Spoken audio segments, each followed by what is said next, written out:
This podcast is for professional voice teachers to answer the question, how do I grow my teaching business and even break out of that one-on-one lesson model so that I can reach and teach who I want whenever I want. I'm your host, Allie Tyler, voice teacher of over a decade and marketing and business coach for fellow voice teachers. Welcome to the Voicepreneur podcast. Hello, lovely voice teacher. Welcome back to another episode of the Voicepreneur podcast. I am so grateful that you are here spending your time with me. And if you are a listener of the podcast, you've been listening to the episodes, you probably noticed that I took a little break. Thank you for your patience. I truthfully did mean to let you know that I was going to be taking a little break. I went on a little vacation after the awesome launch of the Amplify course. And, I got to be honest, I brought my laptop with me. I was going to finish up making this episode for you, but I didn't. I decided to enjoy my time instead. So we're coming back a little bit late, but it is all good. And I do hope that this also encourages you to take a break if you need it as well. Do it unapologetically, no shame, no guilt. The world will just keep spinning on, and it is okay. So I hope that your world kept spinning on without the Voicepreneur podcast for 2 weeks, but here we are back. I am so excited. We are going to be diving into a rapid fire Q&A. Now, this rapid fire Q&A is particularly exciting because we are talking about money. We're talking about money. We're talking about business structures, specifically with your private studio. So if you are wanting to know kind of those not sexy things, such as LLCs, liability waivers, contracts, expenses, all of those types of things, that is what we're covering in today's episode. So it might be a little shorter than usual. That is okay. We're going to have fun with it. Are you ready? Here we go. Here is the first question to kick us off. How do you recommend tracking your expenses? This is a great question, and it is a very simple answer for you. Are you ready? I personally track my expenses on QuickBooks and Fonz. I use both of them, and primarily QuickBooks because that holds all of the different types of checkings and savings and business accounts that I have, which I will talk about in just a second with the second question. But really, a really easy way to do it is QuickBooks Self-Employed. I believe that FreshBooks is also a great competitor to QuickBooks as well, so you can check that out as well. And speaking of expenses, this is a great segue into the second question, which is actually kind of two questions. The first one is, should I have an LLC and should I have a separate bank account? And they're kind of separate, kind of the same. And the reason why is because oftentimes, well, I think all of the time, that you open a business bank account, you need to have a business. And in order to have a business, you often need to have an LLC. Not always. You don't have to have an LLC, but that is one form of having a business, and it is very applicable to being a private voice teacher. So essentially, the answer to this question is yes and no. It really depends on you. It depends on your studio load, how you are teaching. Are you teaching in person? What does that studio look like? There's a lot of factors to put into the quote-unquote LLC eligibility. What this really is, an LLC, is it's just a way to protect you so that if in the really crazy event, a parent or a client or somebody decides to sue you or decides to pursue legal action against you, they can't actually go against your personal finances. They would be going against your business, which is a separate thing. And that's a good thing. We don't want them to be intermingled, right? So if you are thinking about registering an LLC, that's great. The one thing that I would caution you to do is to check your state or country or county. Gosh, I don't even know. It's probably different country to country, but just check your location's fee, the annual fee that you're going to have to pay for having an LLC. It's going to be different depending on where you're at. So for example, in California, when I was running a private studio there, I did not register an LLC when I was doing that because A, it didn't really feel like I needed it at that time. I was actually driving to all of my students' homes. And so the, scenario where someone is going to sue you because, let's say, they tripped and fell on the icy pavement that was on the way to your voice studio, and then they broke their something or other, and then they're asking you to pay for it, right? This is kind of the scenario that basically people would be suing you for, some sort of like actual physical damage that has happened. Since I was driving to all of my students' houses, I felt like that wasn't as risky of a thing. And more importantly, the real reason why is because the California annual fee to have an LLC is freaking expensive. I think it was like $800 a year or something. It's like, what? Just in California. God love California. Here in Colorado, it costs $60. I think it's $60 annually. So huge price difference. So definitely check on your state or your country's annual fee when it comes to registering an LLC. Now, when it comes to actually linking it to your business bank account, this to me is why we have an LLC. This is really it. It's the bank account. It's being able to have a separate bank account that is specifically for your business. This is so helpful in so many ways. And like I said, you don't have to do this. This is totally going to depend on where you're at with your business and how much money you're making. But I would say if you are making around $40,000 to $60,000 a year, registering an LLC might be something that you really consider. It's such a great thing to be able to track your expenses, to have those separate business accounts. And if you want to go all fancy schmancy, it's really not that fancy actually, but if you want to go fancy schmancy, you can definitely have a business credit card.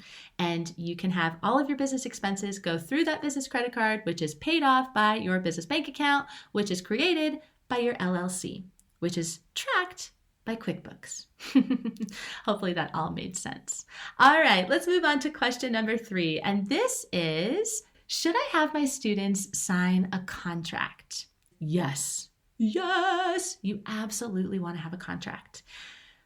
We could have a whole episode about stories that I have had in my life and stories I've heard from other voice teachers about the crazy shenanigans of what happens when you don't have a contract. It can really bite you in the booty, let me tell you. So please create a contract, have your students sign it, have your policies in there, make sure that they understand what they are reading. It doesn't need to be crazy, okay? You don't need to have a lawyer sign it or anything like that. You can actually make this yourself, and there are plenty of other templates that you can Google as well. And if you want to join us inside of the Amplified course, I do have a contract template, and we go through specifically all of the different policies that you would be putting inside of your contract as a voice teacher, if that is something that you want to check out. But if not, that's totally fine. All of this to say, you gotta have a contract. So if you don't, this is your little nudge. So let's move on to the 4th question, which is, how do you stay organized with your students? How do you stay organized with things like what they're working on, what we did in the lesson, things like that? My very quick answer for you is Google Sheets. I love using Google Sheets to keep track of what's going on with my students. And what I mean specifically with that is I will create a Google Sheet for each student. I will write on it in one column that says what we did in the lesson, and then in another column what their assignments are that week, what I want them to practice or work on, and then maybe a 3rd column that has like extra fun small tasks, but that's not even necessary. And then after each lesson, I will go in and I will write out what we did that lesson and what they're going to work on that week. Pretty self-explanatory. Now, little tiny note about this. I know, and I'm in it right now, like literally today, as I'm recording this episode, I was teaching a bunch of lessons. So I feel this too, where sometimes we don't have time to write notes in between lessons, right? We got to go lesson, lesson, lesson, boom, boom, boom. Then it's the end of the lesson day and we're like, holy cow, what did I do with that student like 3 hours ago? I can't even remember. Our brains become a little soupy at the end of the day, and that is normal and totally something I feel as well. So something that helps me if I am feeling like, oh, I really don't want to forget this. I want to make sure that I put this on your sheet. This was so awesome and great. I actually have a whiteboard next to me at my keyboard, and I will write during the lesson a little note about what we just did. So while I'm teaching, something's happening, they're doing a warm up, I'm listening to them singing, and I'm like, oh, I love this. This was a great moment. I'm just going to jot this down real quick on my whiteboard. And then at the end of the day, I can go back, look at the whiteboard, and get those kind of mental cues for myself. And then that will often help trigger some of the other things that we had done in that lesson that I probably would have forgotten about. So that's my little trick on how to stay organized with a bunch of different students. And finally, moving on to the fifth and final question here. This is a big question. I saved the biggest for last. Are you ready for it? This is one of the most common questions, and it's something that we actually talked in length about inside of the Amplify course, but I'm going to try to answer it quickly here. And that is, should I offer a free intro lesson? Should it be free? Should I charge? I don't know what to do. So this is a conversation, and it's a deep conversation, let me tell you. Here's the thing about a free intro lesson. This is 100% based off of your relationship with money and time. And everyone's relationship with money and time is different. So I can't actually give you a black and white answer. I'm not going to sit here and say, yes, you absolutely have to offer free intro lessons. That's totally unfair. And I would feel really ridiculous doing that because I love it when people charge what they're worth, right? Like I love it that we are taking a stance and we are creating a shift in our culture, in our industry, saying, I am going to charge more. I am charging what I'm worth. I am sick of being underpaid and overworking, right? That's great. I love that. I love that. I stand for that. And I also want to caution us to remember that this is a business and that sometimes we do things in business where we are not immediately compensated for it, but we are over time going to get a huge, what we call return on investment, an ROI. So we want to be thinking about what is the return on investment by offering a free intro lesson. So for example, in my life, I've been teaching for 13 years. I've taught well over 400 students, and I have always offered free intro lessons. Always. I've never charged for that first lesson, and I've always offered an intro lesson to get started. And I will tell you that my ROI is 95%, meaning that 95% of the people that took that first lesson with me ended up taking lessons with me. So for me, I'm like, heck yeah, I'm going to give my time up because my ROI is so high. If that is the cost that I need to pay is my time, my free 20 minutes, my free 30-minute intro lesson, however long that is, in order for me to have a long-lasting relationship with a student, I am absolutely going to do that. Now, again, that's me. Everyone's different, right? I also don't have a full studio. I also, have a lot of privilege. I do, as a married woman who's been doing this for a long time and has her financial kind of security going for her.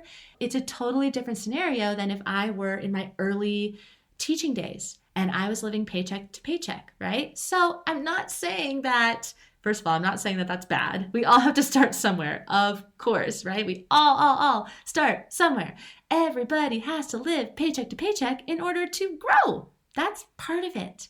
And if you are feeling like you are maxed out, you absolutely do not have the time to give, you need to be paid for your time, then charge for an intro lesson.